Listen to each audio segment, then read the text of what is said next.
Hello everyone, मेरा नाम हिमांशु है and I am a third year MBBS student at doctor Ram Manohar institute of medical science Lucknow. So हम लोग इस वीडियो में टॉपिक स्टार्ट करने वाले हैं जॉन्डिस। ठीक है, बायोकेमिस्ट्री का बहुत इंपॉर्टेंट टॉपिक है और इसके लिंक हमें फिजियो में भी मिलते हैं, मेडिसिन में भी मिलते हैं, हर जगह मिलते हैं, तो बहुत इंपॉर्टेंट है। तो हम लोग को इसके बारे में पढ़ना है, तो चलिए स्टार्ट करते हैं। देखिए जॉन्डिस क्या होता है। सबसे पहले yellowish discoloration of skin and mucous membrane when serum bilirubin level exceeds 2.5 milligram per decilitre is called as jaundice. तो सिंपल सी डिफिनेशन बस इतनी कहती है कि अगर हम लोग का सीरम बिलिरुबिन का लेवल 2.5 mg पर DL से इंक्रीज कर जाता है तो हम लोग के स्किन की और म्यूकस मेम्ब्रेन का येलोइश डिस्कलरेशन हो जाता है। इसे हम लोग कहते हैं जॉन्डिस। बिलिरुबिन क्या होता है, कैसे इसका मेटाबोलाइजेशन होता है, हम लोग अभी डिटेल में पढ़ेंगे। तो अभी फिलहाल आप बस डेफिनेशन याद कर लें। अब सेकंड क्वेश्चन ये उठता है कि सिर्फ स्किन और म्यूकस मेम्ब्रेन का ही डिस्कलरेशन क्यों होता है, कहीं और पे डिस्कलरेशन क्यों नहीं होता।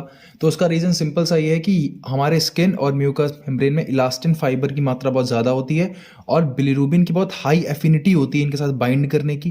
तो इसलिए ये जाके मेनली वहीं पर उनके साथ बाइंड करता है और वहाँ का येलो डिस्कलरेशन कॉज कर सकता है। So because they have lots of elastin fibres and bilirubin has high affinity for them. Okay, so ये हो गया हमारा इंट्रोडक्शन। अब बिलिरुबिन क्या होता है और हमारी बॉडी को कैसे इफेक्ट करता है, कैसे बनता है, सब कुछ समझते हैं। तो हम लोग पढ़ते हैं बिलिरुबिन का मेटाबॉलिज्म। पहले देखें, समझे। देखिए हमारे बोन मैरो में हमारी आरबीसी बनी, उसने 120 दिन हमारे सुकून से हमारे शरीर में बिता लिए, मतलब अपनी लाइफ साइकिल को कंप्लीट कर लिया। अब होना है उसका डिस्ट्रक्शन हमारी आरबीसी का, हमारे रेड ब्लड सेल का। तो वो डिस्ट्रक्शन कहाँ पे होता है? मेनली लीवर में होता है, बोन मैरो में होता है और स्प्लीन में होता है। ठीक, तो अब उस आरबीसी का होता है डिस्ट्रक्शन और उस आरबीसी के डिस्ट्रक्शन में वैसे तो बहुत सी चीज़ें बनती हैं, बट हमें सिर्फ मेन ध्यान रखना है। तो उससे बनता है हीम। फिर उस हीम पे ऐड करता है हीम ऑक्सीजनेज एक एंजाइम, और वो उस हीम को कन्वर्ट करता है बिलीवर्डिन में। किसमें? बिलीवर्डिन में। अब जो बिलीवर्डिन होता है इसका होता है reduction through an enzyme called as biliverdin reductase, और उससे हमारा बनता है बिलीरुबिन। अभी जो बिलीरुबिन है इसे हम लोग बोलते हैं अनकॉन्जुगेटेड बिलीरुबिन। क्या बोलते हैं? Unconjugated bilirubin. ठीक, ऐसा क्यों बोलते हैं हमें समझ में आता है, अभी हम लोग आगे समझेंगे। खैर, अभी जो अनकॉन्जुगेटेड बिलीरुबिन है ये एल्ब्यूमिन से बाइंड करता है, जो कि हमारा एक प्लाज्मा प्रोटीन होता है, और उस प्लाज्मा प्रोटीन की हेल्प से बाइंड करते हुए ये आता है लीवर में, और लीवर में एंट्री करता है। ठीक, यहाँ पे भी एक चैनल होता है, उसे बोलते हैं लाइगेंडिन, उसकी हेल्प से एंट्री करता है। बट हमें अभी फिलहाल उतना डीप नहीं जाना है, तो हम बहुत बेसिक पढ़ते हैं कि बिलीरुबिन बना, फिर वो एल्ब्यूमिन से बाइंड किया, अब वो आ गया लीवर में। ठीक, और ये पड़ा हुआ है हमारा अनकॉन्जुगेटेड बिलीरुबिन। अब क्या होता है, लीवर में ही एक कंपाउंड होता है ग्लूक्यूरोनिक एसिड। ये अनकॉन्जुगेटेड बिलीरुबिन ग्लूक्यूरोनिक एसिड से बाइंड करता है with the help of an enzyme called as UDPGT. UDPGT, आप इसका फुल फॉर्म बस इतना ध्यान रखना है, UDP glucuronyl transferase. UDP glucuronyl transferase. इस एंजाइम की हेल्प से, देखिए अभी तक ये सिंगल था, तभी अनकॉन्जुगेटेड था, अब इसकी मिंगलिंग हो रही है, किसी के साथ कॉन्जुगेट कर रहा है, तो अब जो बिलिरुबिन बनता है उसे हम लोग बोलते हैं conjugated bilirubin. So what is conjugated bilirubin? Conjugated bilirubin is nothing but the addition product of unconjugated bilirubin and glucuronic acid which is catalyzed by an enzyme called as UDP glucuryl transferase।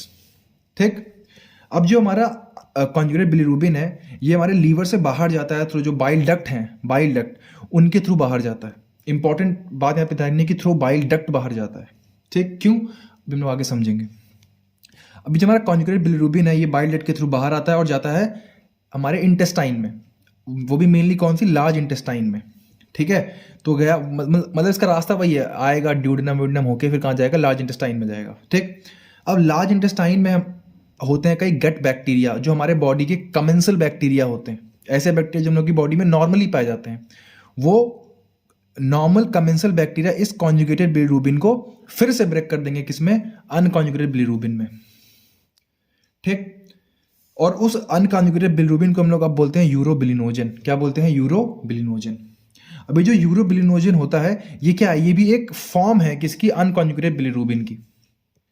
ठीक, अभी जो urobilinogen होता है 80% of the urobilinogen ये हमारे stool में loss हो जाता है, lost in stool in the form of stercobilin. 80% of urobilinogen is loss in stool in the form of stercobilin. और ये जो स्टर्कोबिलिन होता है यही रिस्पॉन्सिबल होता है स्टूल के येलोइश ब्राउन कलरेशन के लिए। So yellow colour of stool is due to stercobilinogen which is a metabolized product of urobilinogen which is a metabolized product of conjugated bilirubin in the gut bacteria। ठीक, 80%। बाकी का 20% कहाँ गया? बाकी का 20% जाता है एंटेरोहिपैटिक सर्कुलेशन में। नाम ही है एंटेरोहिपैटिक सर्कुलेशन। एंटेरो का मतलब होता है हमारा जीआईटी, हमारी इंटेस्टाइन, उससे जा रहा है वापस से लीवर में। इसका मतलब ये 20% वापस चल देता है कहाँ? लीवर की ओर। लेकिन रास्ते में 2% जो हमारा यूरोबिलिनोजन होता है ये हमारे सिस्टमिक सर्कुलेशन में पहुंच जाता है। कहाँ पहुंच जाता है? हमारे सिस्टमिक सर्कुलेशन में। और सिस्टमिक सर्कुलेशन में पहुंच के ये जाता है मेनली किडनी में, और किडनी में ये यूरोबिलिनोजन हमारी यूरिन के थ्रू पास हो जाता है। सो यूरोबिलिनोजन जो होता है वो हमारी यूरिन में नॉर्मली पाया जाता है ट्रेसेस में। कैसे आया यूरिन में? ये बेचारा एंटेरोहेपेटिक सर्कुलेशन के थ्रू वापस जा रहा था अपने लीवर में, उसमें 2% हमारे सिस्टमिक सर्कुलेशन में मिक्स हो जाता है, फिर हमारे किडनी में आता है और यूरिन से बॉडी से बाहर निकल जाता है। और जो बाकी का 18% है यूरोबिलिनोजन, ये चला जाता है वापस से लीवर में। ठीक, देखें ये बहुत बेसिक कहानी है, ये आपको कहानी याद होनी ही चाहिए। ये समझ लीजिए कि जो मैं आपको पढ़ा रहा हूँ बिलिरुबिन का मेटाबॉलिज्म, एक मेडिकल स्टूडेंट के लिए 2 के पहाड़े की तरह होता है, जो कि याद होना ही होना चाहिए। तो कुछ नहीं हुआ, एक बार मैं समराइज कर देता हूँ। आरबीसी का डिस्ट्रक्शन हुआ, हीम बना, हीम पैड किया, हीम ऑक्सीजन, उससे बना बिलिवर्डिन, उसका रिडक्शन बना बिलिरुबिन, वो एल्ब्यूमिन से बन करके लीवर में आया, ग्लूकुरोनिक एसिड से जुड़ा, कॉन्जुगेटेड बना, वो लीवर से बाहर गया, लार्ज इंटेस्टाइन में गया। गट बैक्टीरिया ने इस कॉन्जुगेटेड बिलिरुबिन को ब्रेक कर दिया यूरोबिलिनोजन ने। 80% यूरोबिलिनोजन स्टर्कोबिलिन की फॉर्म में स्टूल से पास हो गया, से लॉस्ट हो गया।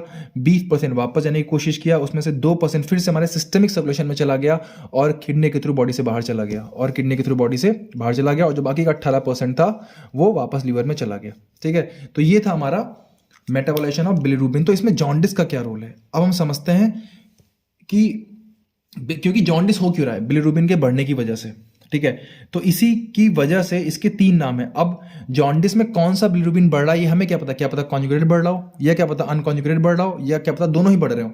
तो उसी के आधार पे हमने जॉन्डिस को 3 क्लास में क्लासीफाई किया है। अब समझते हैं, देखें जॉन्डिस को हमने 3 क्लास में क्लासीफाई किया है।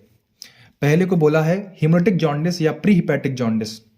प्री हिपैटिक जॉन्डिस इसका मतलब लीवर में आने से पहले ही बिलिरुबिन बहुत बढ़ा हुआ था। इसका मतलब क्या है कि लीवर में आने से पहले ही बिलिरुबिन बढ़ा हुआ था, इसका मतलब जो हमारी आरबीसी है उनका मैसिव डिस्ट्रक्शन हो रहा है। हमारी बॉडी में आरबीसी का मैसिव डिस्ट्रक्शन हो रहा है, उसकी वजह से मैसिव हीम बन रहा है, उसकी वजह से मैसिव बिलिवर्डिन बन रहा है, उसकी वजह से मैसिव बिलिरुबिन बन रहा है। इसमें लीवर की कोई गलती नहीं है, इसीलिए हम लोगों ने बोला प्री हिपैटिक जॉन्डिस या हिमोलिटिक जॉन्डिस। एक्सेसिव हीमोलिसिस की वजह से हो रहा, एक्सेसिव बिलिरुबिन फॉर्मेशन बन ही ज्यादा रहा है। सेकेंड होता है पोस्ट हिपैटिक या ऑब्स्ट्रक्टिव जॉन्डिस।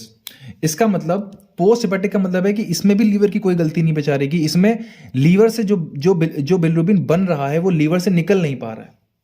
तो निकल क्यों नहीं पा रहा है? तो मैंने आपसे पहले कहा था कि ये जो कॉन्जुगेटेड बिलिरुबिन बना था ये हिपैटिक डक्ट, बाइल डक्ट्स के थ्रू जाता है हमारे इंटेस्टाइन में। क्या पता इस बाइल डक्ट में कोई ब्लॉकेज आ गया हो, क्या पता किसी के गॉल ब्लैडर का स्टोन हो गया हो। अब अगर किसी के गॉल ब्लैडर का स्टोन हो गया तो यहां से वो कॉन्जुगेटेड बिलिरुबिन निकल ही नहीं पा रहा है ज्यादा, इस वजह से बॉडी में उसका लेवल बढ़ने लगा। ठीक है, तो हम लोगों ने इसको बोला है क्या? पोस्ट हिपैटिक या obstructive jaundice. Obstruction to flow of bile common in cholelithiasis, या हम लोग इसी कोलेलिथियासिस को ही बोलते हैं gall bladder stone. Last case पे आ जाते हैं, लास्ट है हिपैटोसेलुलर जॉन्डिस। अब इसमें लीवर की गलती है। इसमें जो हमारी लीवर पेरेन्काइमा है वो हो गई डैमेज। कैसे डैमेज हो गई? क्या पता किसी को कोई वायरल इन्फेक्शन हो गया, उसके वजह से उसके वायरल हेपेटाइटिस हो गया। हेपेटाइटिस का मतलब है लीवर में स्वेलिंग आ जाना, लीवर ठीक से अपना फंक्शन नहीं कर पा रहा, उसकी पेरेन्काइमा डैमेज हो रही है, इस वजह से कॉन्जुगेशन भी ठीक से नहीं हो पा रहा है। तो खुद ही कॉमन सेंस लगाओ कि इस टाइप के जॉन्डिस में कॉन्जुगेटेड बिलिरुबिन भी खूब बढ़ेगा और अनकॉन्जुगेटेड बिलिरुबिन भी खूब बढ़ेगा। इसमें लीवर पेरेन्काइमा में दिक्कत है तो उसमें कॉन्जुगेटेड भी खूब बढ़ता है और अनकॉन्जुगेटेड बिलिरुबिन भी खूब बढ़ता है। ठीक, चलें क्योंकि लीवर में स्वेलिंग है तो जो बन गया है कॉन्जुगेटेड वाला वो बाहर नहीं ठीक से जा पा रहा है। ठीक, और सप्लाई भी खूब हो रही है तो लीवर के अंदर कॉन्जुगेटेड बिलिरुबिन भी खूब बढ़ रहा है, और वायरल की और जो हमारा लीवर है उसकी पेरेन्काइमा में डैमेज है तो ठीक से उसका सर्कुलेशन नहीं हो पा रहा है, इसलिए कॉन्जुगेटेड भी बढ़ रहा है। इसका मतलब अनकॉन्जुगेटेड और कॉन्जुगेटेड दोनों बढ़ रहे हैं। ठीक है, अब कॉमन सेंस से सोचें कि यहां पे कौन सा बिलिरुबिन बढ़ेगा ज्यादा हीमोलिटिक जॉन्डिस में। मैंने कहा था इसमें आरबीसी का डिस्ट्रक्शन ही ज्यादा हो रहा है। अगर आरबीसी का डिस्ट्रक्शन होता है तो कौन सा बिलिरुबिन बनता है? अनकॉन्जुगेटेड बिलिरुबिन बनता है, मैंने पढ़ाया था आपको। आरबीसी के डिस्ट्रक्शन से कौन सा वो बनता है बिलिरुबिन? Unconjugated bilirubin. तो यहाँ पे अनकॉन्जुगेटेड बिलिरुबिन खूब बनेगा। यहाँ पे आते हैं पोस्ट हेपेटिक ऑब्स्ट्रक्टिव, इसका मतलब यहाँ पे ऑब्स्ट्रक्शन हो गया है, इसका मतलब बिलिरुबिन बाहर नहीं जा पा रहा है। तो लीवर से बाहर कौन सा बिलिरुबिन जाता है? मैंने हमेशा कहा था कि लीवर से बाहर जाता है हमारा कॉन्जुगेटेड बिलिरुबिन, ठीक है। तो यहाँ पे बढ़ेगा हमारा कॉन्जुगेटेड बिलिरुबिन, यहाँ पे बढ़ेगा कॉन्जुगेटेड बिलिरुबिन, यहाँ पे बढ़ेगा अनकॉन्जुगेटेड बिलिरुबिन। कॉमन सेंस है बिल्कुल, इसमें बिल्कुल कॉमन सेंस, इसमें कोई रॉकेट साइंस नहीं है। लास्ट है हिपैटोसेल, तो मैंने कहा था इसमें दोनों ही बढ़ेंगे, ठीक। तो अब हम आते हैं लैब फाइंडिंग में। अगर आपने किसी पेशेंट की लैब फाइंडिंग देखी और वो जॉन्डिस का पेशेंट है, तो टोटल बिलिरुबिन तो सबका ही बढ़ा हुआ होगा। टोटल बिलिरुबिन क्या होता है? Total bilirubin is nothing but the sum of conjugated and unconjugated bilirubin. तो जब जॉन्डिस है ही तो बिलिरुबिन तो बढ़ा ही हुआ होगा, तो बिलिरुबिन बढ़ा हुआ है, बढ़ा हुआ है, बढ़ा हुआ है, ठीक। अब आ जाओ हेमोलिटिक जॉन्डिस के पेशेंट में, तो यहां पे आपको कॉन्जुगेटेड बिलिरुबिन नॉर्मल मिलेगा, जो कॉन्जुगेटेड बिलिरुबिन है, क्योंकि पेशेंट हेमोलिटिक एनीमिया का है। मान लो उसके एनीमिया हो गया, उसका आरबीसी का खूब डिस्ट्रक्शन हो रहा है, तो यहाँ पे उसका अनकॉन्जुगेटेड बिलिरुबिन बढ़ेगा। इसमें तो कोई दिक्कत हो ही नहीं रही, लीवर में तो कोई दिक्कत है ही नहीं, तो इसलिए कॉन्जुगेटेड बिलिरुबिन का लेवल उसके में नॉर्मल रहेगा, लेकिन अनकॉन्जुगेटेड बिलिरुबिन का लेवल खूब बढ़ा हुआ मिलेगा।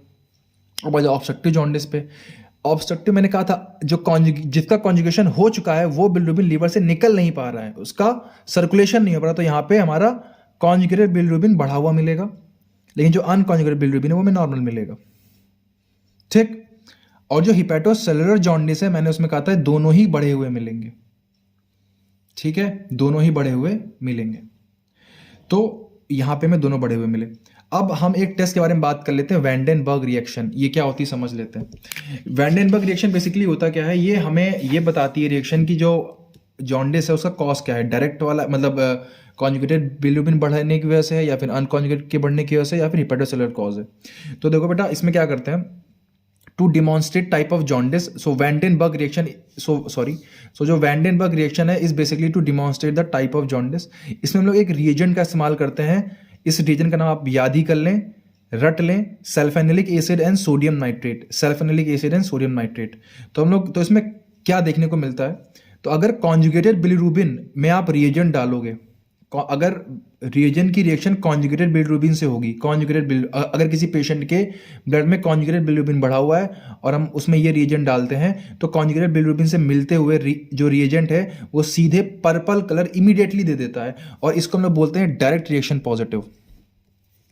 मतलब हमने रिएजेंट मिलाया, कॉन्जुगेटेड बिलिरुबिन उसको मिला और सीधे ही क्या आ गया, पर्पल कलर, इसलिए हम लोग इसे बोलते हैं डायरेक्ट रिएक्शन पॉजिटिव। और हम लोग इसीलिए बेटा ये बात ध्यान रखना कि जो कॉन्जुगेटेड बिलिरुबिन होता है हम लोग इसको एक नाम से और पुकारते हैं, उसका नाम होता है डायरेक्ट बिलिरुबिन।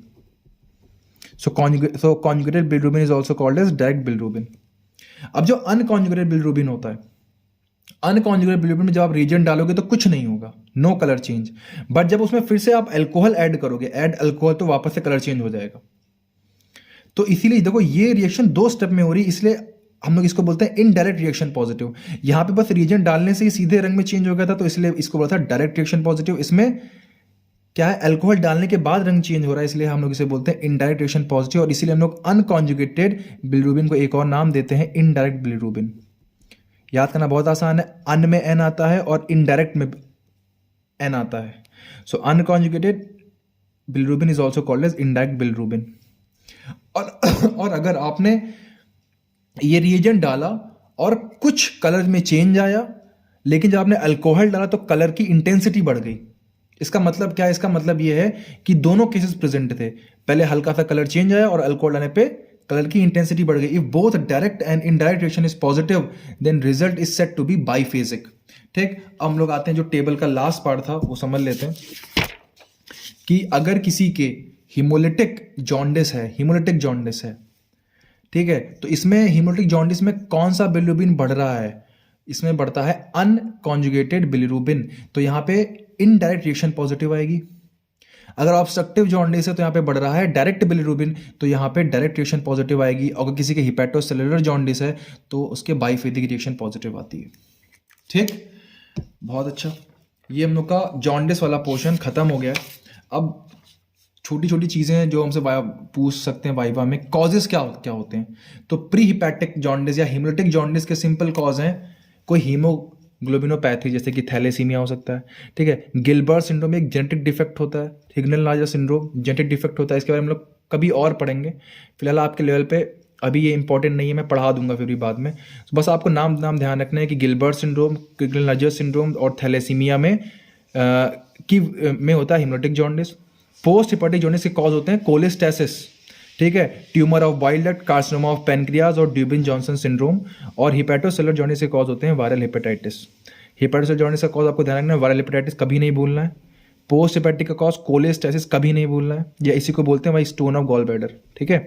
और प्री हेपेटिक और हीमोरेटिक का कॉज होता है मेनली आपको थैलेसीमिया और गिलबर्ट, ये इंपॉर्टेंट है, ये ध्यान रखना है, ठीक है। तो यहाँ पे जॉन्डिस की स्टोरी खत्म होगी। अगर आपको कोई भी क्वेश्चन मिले क्लिनिकल क्वेश्चन, तो आप कौन सा बिलिरुबिन बढ़ा हुआ है, डायरेक्ट या इनडायरेक्ट या फिर दोनों, उसके हिसाब से आप ये जान सकते हैं कि इसके कौन सा जॉन्डिस हुआ है, प्री हेपेटिक, पोस्ट हेपेटिक या फिर हिपेटोसेलुलर जॉन्डिस।